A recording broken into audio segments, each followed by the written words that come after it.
कल ही एक और फिल्म रिलीज होगी जिसका नाम है सुपर 30 और यह है एनडीए की चुनावी टॉकीज में नाउ शोइंग सुपर 30।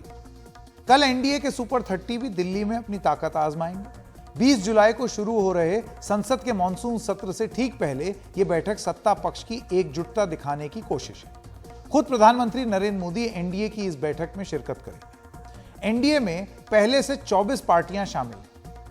ये हैं भारतीय जनता पार्टी, एआईएडीएमके, शिवसेना शिंदे गुट, नेशनल पीपल्स पार्टी यानी कि NPP, national democratic progressive party यानी कि NDPP, Sikkim Krantikari Morcha, Jannayak Janata party, India Makkal Kalvi Munnetra Kazhagam, Jharkhand students union AJSU जिसे कहते हैं, Republican party of India, Mizo national front, Tamil Maanila Congress, Bodo people's party, IPFT Tripura, BPP, Pattali Makkal कच्ची, ये सब तमिलनाडु की पार्टियां हैं।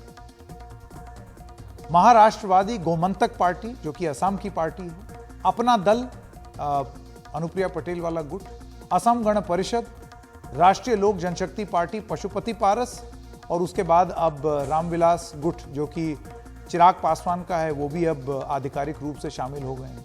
Nishad party, united peoples party liberal, all India NR congress Puducherry, Shiromani Akali Dal Sanyukt और जनसेना यानी कि पवन कल्याण, इतने सारे दल अब आ गए हैं। इसके अलावा 6 नए दल भी शामिल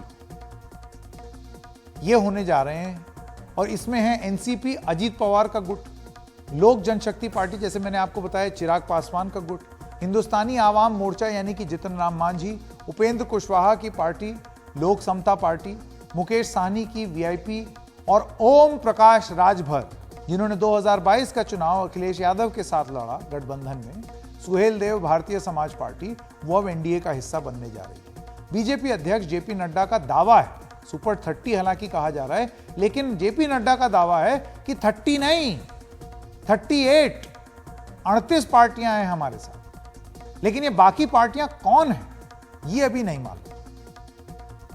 कुल मिलाकर के अभी तक 38 हमारे पार्टनर्स जो हमारे एनडीए के पार्टनर्स हैं उनकी कंफर्मेशन आ चुकी है।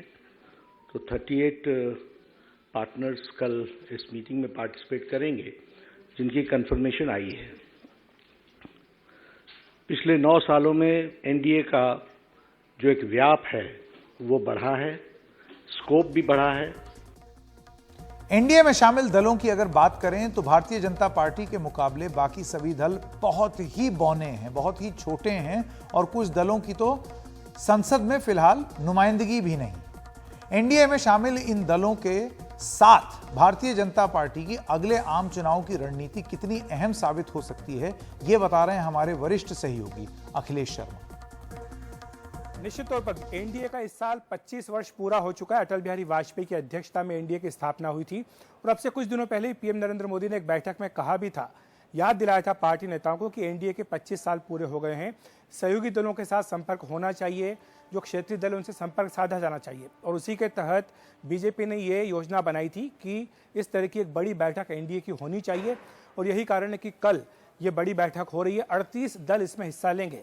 हालांकि ये बात जरूर है कि एआईएडीएमके की बात करें या फिर आप एकनाथ शिंदे वाली जो शिवसेना उसकी बात कर लें या अजीत पवार की जो एनसीपी उसकी बात कर लें, इन पार्टियों को छोड़ करके जो बाकी पार्टियां हैं वो बहुत छोटी छोटी पार्टियां हैं। शायद उनका संसद में, लोकसभा में, राज्यसभा में या फिर विधानसभा विधान परिषद में कहीं अस्तित्व भी नहीं है। तो ये सवाल उठता है कि आखिर इतने छोटे छोटे दलों को साथ ला करके बीजेपी क्या संदेश देना चाहती है, और ये सवाल कांग्रेस पार्टी ने उठाया भी है। लेकिन बीजेपी नेताओं का ये कहना है कि ये जो पार्टियां हैं ये क्षेत्रीय पार्टियां जरूर हैं, लेकिन पहली बात तो ये है कि 9 साल जब मोदी सरकार के हो चुके हैं, 10वें साल में वो कदम रख चुकी है और अगले साल लोकसभा के चुनाव हैं। वैसी स्थिति में जबकि माना जाता है कि एंटी इनकम में से सेटल इन हो जाती है, उस हालत में भी वो पीएम नरेंद्र मोदी के नेतृत्व में विश्वास जता रहे हैं, वो बीजेपी के साथ आ रहे हैं।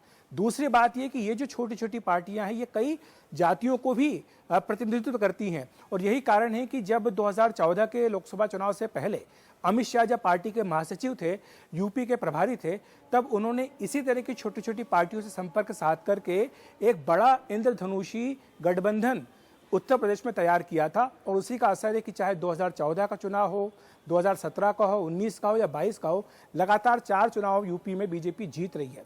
यह बात जरूर है कि इनमें से कई पार्टियां बीजेपी छोड़कर चली गई थी, अब इनकी वापसी हो रही है, चाहे वो ओम प्रकाश राजभर हो या चिराग पासवान हो या उपेंद्र कुशवाहा हो। लेकिन एक बड़ा संदेश बीजेपी ये भी देने का प्रयास कर रही है कि जिन नरेंद्र मोदी के बारे में ये कहा जाता है कि वो अकेले चलने में विश्वास रखते हैं, वो सहयोगी दलों को साथ लेकर नहीं चल सकते हैं, उनके ही नेतृत्व में इतनी सारी पार्टियां इकट्ठी हो रही हैं। ये पहली बात है। दूसरी बात यह कि बीजेपी अब उन राज्यों में भी अपनी संभावनाओं को तलाश रही है जहां पर कि उसका प्रदर्शन अच्छा नहीं था, खासतौर से दक्षिण भारत के राज्यों में, तमिलनाडु में, केरल में, और वहां पर भी इस तरह की कई छोटी छोटी पार्टियों को बीजेपी ने अपने साथ जोड़ा है जो कल की बैठक में नजर आएंगी। और पार्टी का प्रयास यही है कि इन सबको मिलाकर के चाहे 1-1, 2-2%, 3-3% वोट ही इनके हों, लेकिन अगर सब मिलते हैं तो ये बीजेपी की ताकत को बढ़ाते हैं।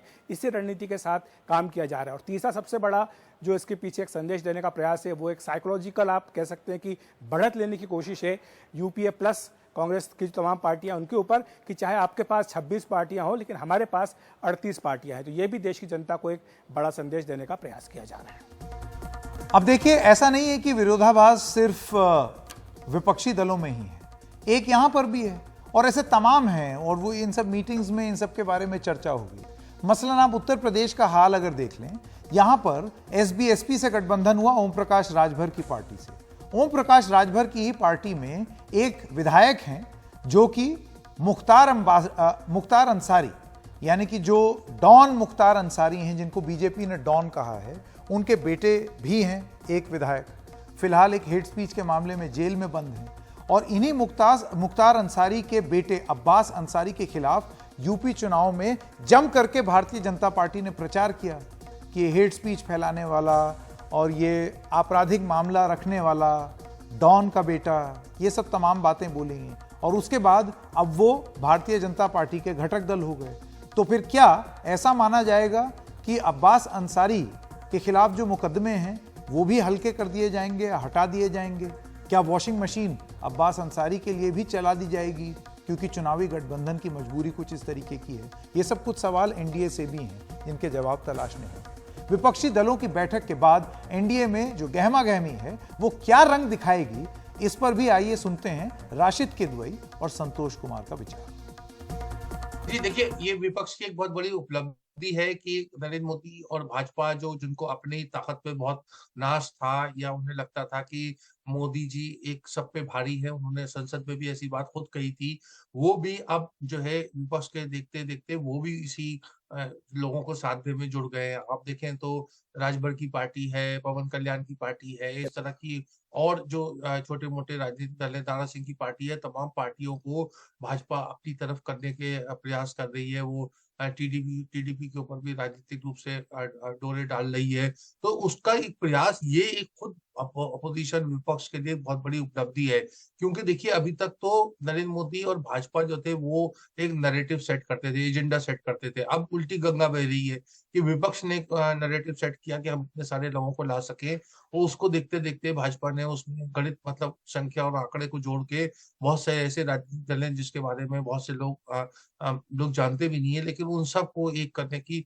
प्रयास हो रही है। देखिए मोटे मोटे तौर पे भाजपा की समस्या क्या है, या इंडिया या नरेंद्र मोदी का जो भी हम जिनके पाले में बॉल रखे, बिहार, अगर बिहार में विपक्षी एकता रही तो भाजपा की बहुत समस्या आएंगी, क्योंकि 40 में से अगर 38 सीटें पिछली बार मिली थी तो अब की 20 सीटें पाने के लाले लग जाएंगे। इसी तरीके से जो हम महाराष्ट्र की बात करते हैं तो महाराष्ट्र में 48 लोकसभा सीट थी, 42 लोकसभा सीट भाजपा और उसके जो सहयोगी थे उस समय उनको मिली थी। इस समय अगर एमवीए रहता है, मतलब शरद पवार और जो उद्धव ठाकरे ग्रुप और कांग्रेस, तो फिर वहां के ऊपर कड़ी चुनौती होगी और भाजपा को 20-25 सीटों से ज्यादा लाने में मेहनत करनी पड़ेगी। बंगाल में भाजपा को 18 सीटें मिली थी, अभी ऐसा लगता है कि वो एक से 3, 4, 5 सीटें ही ला पाएंगे। और चौथा राज्य है कर्नाटका, जहां भाजपा को 25 सीटें मिली थी, जहां कांग्रेस ने एक बड़ी शानदार वापसी की है, तो वहां पर भी कांग्रेस को अगर 15-16 सीटें मिलती है तो भाजपा को उतनी सीटों का नुकसान हो जाएगा। तो ये 50-60 सीटों का जो अगर कभी रही तो एकदम से भाजपा की जो या एनडीए की संख्या 300 के आसपास है,